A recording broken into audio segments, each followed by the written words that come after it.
and we are here today to talk about giving feedback using OneNote. This is really, really exciting. Giving feedback now to students on their work is so instant. You know, once upon a time we used to collect books, take them home, lug them home, 30 books, try to mark them all, get them all back, and sometimes, you know, in particularly in a high school setting, it could take weeks. Yeah, and I think the other setting where this is really important is our catered to. Actually, no, scrap that. Any setting, any educational setting where you want to give verbal feedback, or maybe you want to model something again, you always had to be in exactly the same place at exactly the same time, but not anymore.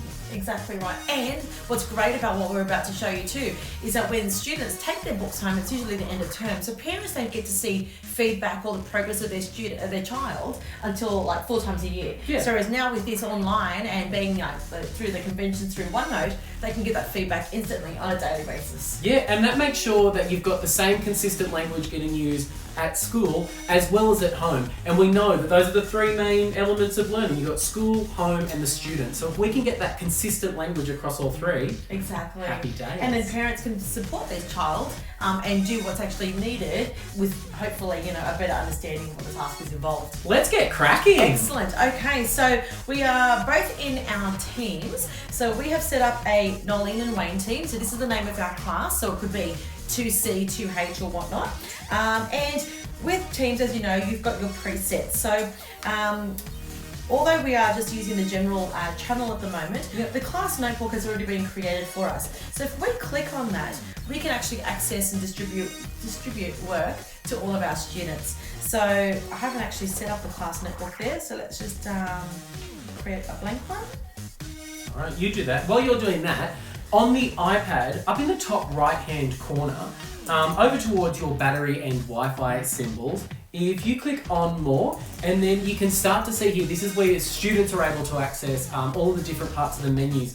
Now, if you're in a high school setting, you've got students who are accessing Teams on their phone as well, or maybe you're a teacher and you like to access Teams on your phone too, that more button is where all of those additional bits and pieces have been hidden. So I can click on my class notebook here. And the great thing with Windows with Microsoft Teams is that regardless of the device that you're using, even a Chromebook, you can still access it online. I do like using the Teams app, but it works just as well, and all of the features are still there if you go through the browser and access Teams that way. Actually, I might even jump up on here, Noelene. If I click on my Office 365 tab, that's my email. What was I doing? What am I thinking? Teams. If I come back into here and I jump onto my Office 365 tab, you can have this open up, and it will come up in my recents as well. So there are a couple of ways that we can access it. Fantastic. So as you can see, Wayne is the only student in my class. So we are going to complete a task together. So I've created a couple of folders there. Let's look at numeracy. What I might do actually is I might create a numeracy task for you, one of my favourite activities on OneNote. Yep. You can then complete it and then I can give you some feedback. How does that sound? Sounds perfect. Great. Okay, so I'm just going to call this addition, as you can see. And the best thing about this is that I've actually left my stylus at home today, but I'm going to use my fingers. So you can write using anything. So I can just do basic. Hang on, I need to change it to draw, don't I? Okay, so let's draw that. So I can just do basic addition. Now, while you're doing that, Noelene, I might talk about the folders that we've got in OneNote. Now, as a student, I'm not going to have the same view that Noelene will have in hers because she's the teacher. So I can just see my collaboration space where I get to go and work with all of my buddies at school. I've got the content library where I can see things but I can't touch them, I can't edit them. Really great way to pass content out to students. And then for me to find all the rest of my folders, all I do is click on my name and I can see all of my subfolders sitting down there. So I can see that I've got my numeracy in here. So your first task is called addition. Yep.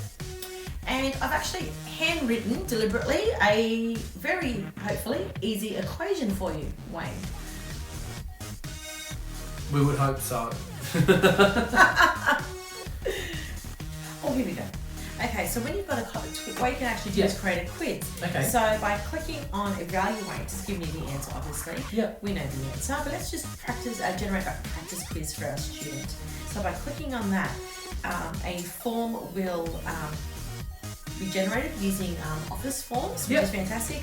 I'd like to have 3 questions, that's fine, and it will generate it just for Wayne. And this is going, number one, this is going all through the OneNote app. Yes. Okay, so you could be sitting somewhere and your students could be sitting somewhere else and that all comes through. Yes, exactly right. Yep, and this only goes to the students that it's selected on.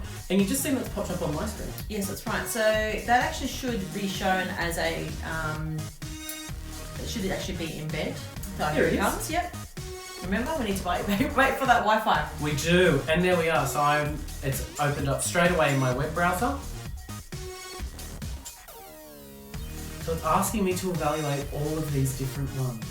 Wow, we've just automated a whole bunch of processes to give us great student data. Exactly, and then from a teacher's point of view, you just click on the Microsoft Forms link and that will take you straight to your OneDrive. You can open the form and all of Wayne's responses will be in there, so you actually get to analyse data. So if you're doing a form like this that you send out to all of your students, you've got instant data of all your students. You can pre-test, post-test what their abilities are for every single topic that you go through. Amazing, so then I just go through and I can submit some of these. And don't forget too, you've also got the Immersive Reader built into that. So if they don't know what the words mean, they can actually have that read out to them and explain to them. So I've just tapped on Immersive Reader here. Here it is here. It comes up with all of these features.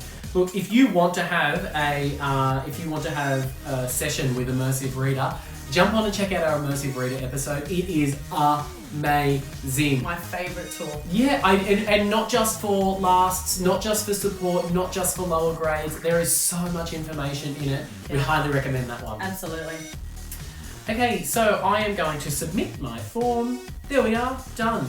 I can jump back over. Go back. Oh, The sorry. most exciting thing about that is that you can see your results instantly. So as a student, you know how you went. So you've received 100%.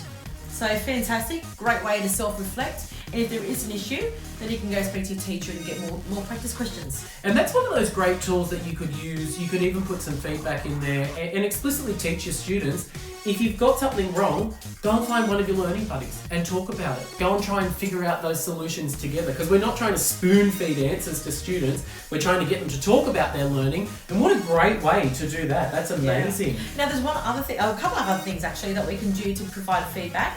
Now my most favourite thing of all is stickers. Do you know much about stickers in OneNote? I have had a little bit of a play around, but I'm excited to see what else we can do. Very exciting. Let me just close this maths pop-up here.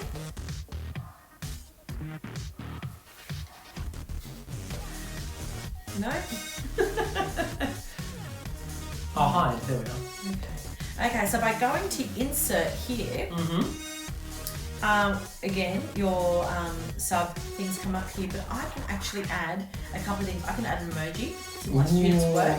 So, and you know, we all know that our students are fantastic and they love emojis. So we can put a huge smiley face there, as we can see that. If you click on those 3 little dots here, you've got stickers. So back in the day, we would put stickers in our students' books. Now we can actually do this. Now, if there's a little pencil icon next to the sticker, it means you can edit it. So I'm going to click on these balloons. Really? And rather than say, well done, I'm going to go, you go, Wayne. I am so into this. Oh yeah, it's the best. So now you click on done, and it actually drags that into your students' book. So you can actually mark your students' books, and your students will know that you've marked them. So now in your book, if you go to the side, you should see the sticker pop up. It's loading, it's loading. And you can personalize them and all that sort of thing as well. Oh my goodness, I am, you go away. And it's pink. Incredible. Do you know what? There's so many teachers get personalised stickers. I've done it myself. Oh yes, and personalised stamps. The amount of money they used to spend on stamps that had Miss Callaghan on them and just stamping students' work. So fantastic way to do this. And there are so many different types of stickers that you can use, which is really, really good. So that way you'll never get bored and your students will never get bored. That is amazing. Hey Noelene, if you wanted to give me some verbal feedback, I tell you what, I am going to get out my pen, I'm going to draw on here, and I'm going to say, I'm going to choose gold today because that's the mood that I'm in, and I'm going to say 9 plus 7 equals 18. In my head, I had a strategy. I was bridging to 10, but I went 1 up instead of 1 down. Okay. So what I'll do then is, rather than try to explain that through writing, I would use some voice feedback. So what I'm actually going to do is, again, click somewhere outside all of Wayne's work and click on insert, and then on the audio bottle button. Actually, I'm just going to click a little closer so Wayne knows exactly what I'm talking about. And by clicking on this audio button, I can give some verbal feedback. Well done, Wayne. Can you please double check your counting strategy and then perhaps use your dots or your line counter to determine the correct answer. Click on the stop.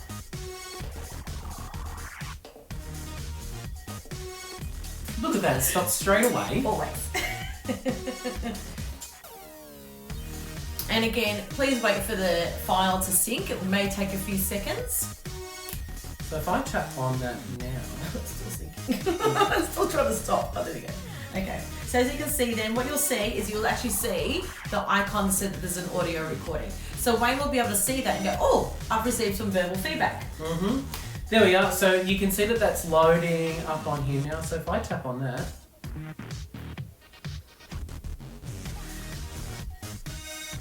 I think it's still loading actually. This is a great tool for you to be able to, again, we're not trying to spoon feed answers to students, you know, and there's only so many minutes in the day. You can't possibly get through giving personalised feedback to every single student, every single day on every single task. It's just not possible. And the way that I used to do this in my classroom is I would set, I'd choose 5 students or maybe 6 students if you've got a larger class, and I would try to give them on at least one lesson some very personalised, very targeted feedback. So you don't even have to be doing this for every student every day, but it just makes sure that in your mind you get time to check in with those students, give them that personalised feedback. And I just used to set myself the task, reading, writing and maths in primary school, if I could do that, and usually something personal, if I could check in once a week on all of those things.